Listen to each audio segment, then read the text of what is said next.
मुझको मेरी IT company ने न्यूयॉर्क में किसी प्रोजेक्ट के लिए काम करने के लिए भेजा। ये बात तब की है जब एक दिन मुझे ऑफिस से निकलने में काफ़ी देर हो गई। यूँ तो मुझे ऑफिस से निकलने में अक्सर देर हो जाती थी, पर उस दिन मुझे कुछ ज़्यादा ही टाइम लग गया और मेरे ऑफिस की आखिरी बस भी निकल गई। और ऐसे में मैंने सोचा कि मुझे जो भी बस मिलेगी मैं उसमें बैठकर चला जाऊँगा। वो 1 जनवरी की सर्द रात थी और स्नो गिरना शुरू हो चुकी थी। बस के आने में अभी काफ़ी समय था, तो मैंने अपने ईयरपॉड निकाल कर उनको अपने कानों में लगाया और गाने सुनने शुरू कर दिए।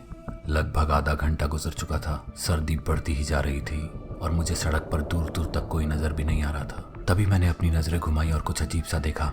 वो एक भयानक सा दिखने वाला शख्स बहुत ही अजीब से कपड़े पहने हुए मेरी तरफ बढ़ा चला आ रहा था। मुझको लगा कि अगर मैं उसे इसी तरह देखता रहा तो मैं कहीं किसी बिना वजह की मुसीबत में न पड़ जाऊं। मैंने उससे अपनी नज़रें हटाई और वापस अपने फ़ोन की तरफ देखने लगा।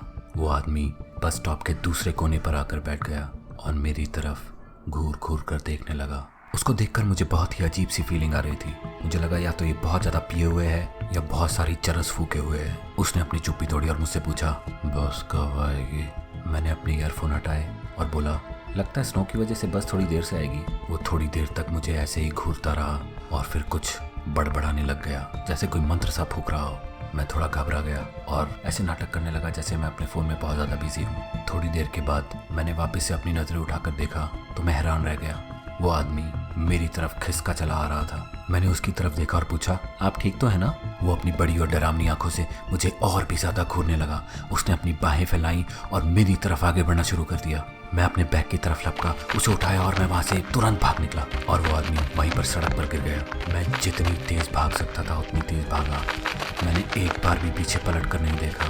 मैं तब तक भागता रहा जब तक मैं अगले बस स्टॉप तक नहीं पहुँच गया। फिर मैंने पीछे मुड़कर ये चेक करने के लिए देखा कि वो अभी भी है या नहीं, पर वो वहाँ पर नहीं था। मैं बस स्टॉप पर बैठा और तब जाकर मेरी जान में जान आई। मैं वहीं आंखें बंद कर कर बैठ गया। तभी मैं झटके से उठा। मैंने पीछे पलट कर देखा, वही आदमी शीशे की दूसरी तरफ से दस्तक पे दस्तक दिए जा रहा है। क्या पगला गए हो क्या? मैंने पूछा और वो आदमी मेरी तरफ धीरे धीरे बढ़ने लगा। मैंने कहा, मैं बोल रहा हूँ मुझसे दूर रहो वरना मैं मार डालूंगा। इस सब में मेरा बैग बस स्टॉप में ही छूट गया था। उसके अंदर मेरे ऑफिस का लैपटॉप था, इसलिए मैं वहां से उसे छोड़कर भाग भी नहीं सकता था। अचानक से वो आदमी मेरी ओर लपका और मैं पीछे हट गया और वो आदमी सीधा मुंह के बल जमीन पर जा गिरा। मैं सन्न रह गया और मैंने देखा उसके मुंह से खून निकल रहा था। मैंने उसको हिलाने की कोशिश की पर मुझे कोई रिस्पॉन्स नहीं मिला। मैंने घबराकर 911 पे कॉल किया और पुलिस को और मेडिकल सर्विसेज को बुलाया। मैंने उनको पूरी घटना बताई और उन्होंने मुझे बताया कि यह आदमी बीमार, बहुत ज़्यादा बीमार है और किसी भी जवान लड़के को अपना बेटा, जो कि एक एक्सीडेंट में 1 साल पहले मर गया था, वो समझने लगता है और उसके करीब जाने की कोशिश करता है। उसके बाद जल्दी ही मैंने अपना यूएस का ड्राइवर्स लाइसेंस लिया और फिर कभी भी बस से ट्रैवल नहीं किया। आपको ये कहानी कैसी लगी दोस्तों?